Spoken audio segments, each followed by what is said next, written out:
Ecclesiastes chapter 7. A good name is better than fine perfume, and the day of death better than the day of birth. It is better to go to a house of mourning than to go to a house of feasting, for death is the destiny of everyone. The living should take this to heart.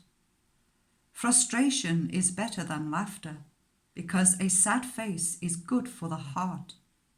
The heart of the wise is in the house of mourning, but the heart of fools is in the house of pleasure.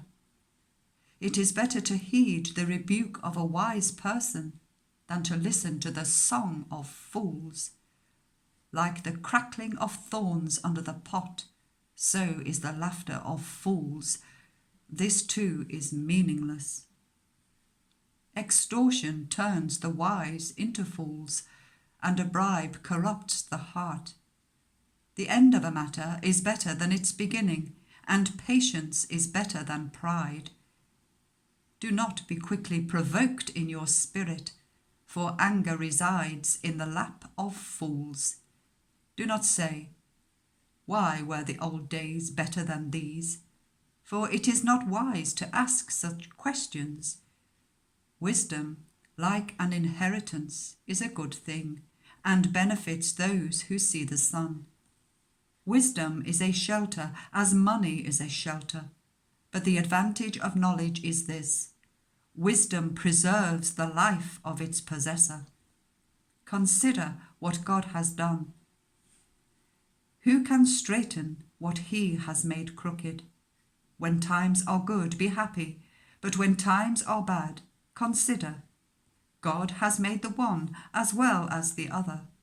Therefore, you cannot discover anything about your future.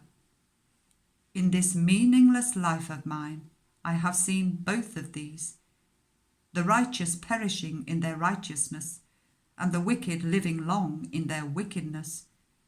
Do not be over-righteous, neither be over-wise. Why destroy yourself? Do not be over-wicked, and do not be a fool. Why die before your time?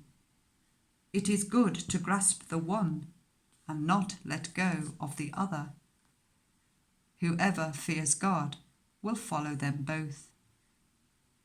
Wisdom makes one wise person more powerful than 10 rulers in a city.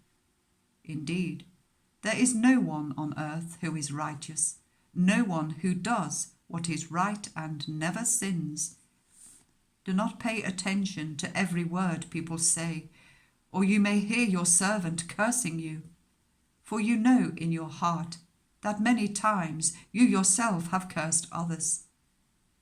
All this I tested by wisdom, and I said, I am determined to be wise, but this was beyond me.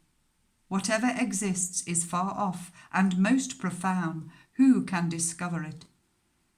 So I turned my mind to understand, to investigate and to search out wisdom and the scheme of things, and to understand the stupidity of wickedness and the madness of folly. I find more bitter than death the woman who is a snare, whose heart is a trap, and whose hands are chains. The man who pleases God will escape her, but the sinner she will ensnare. Look, says the teacher, this is what I have discovered. Adding one thing to another to discover the scheme of things, whilst I was still searching but not finding, I found one upright man among 1,000, but not one upright woman among them all. This only have I found: God created humanity upright, but they have gone in search of many schemes.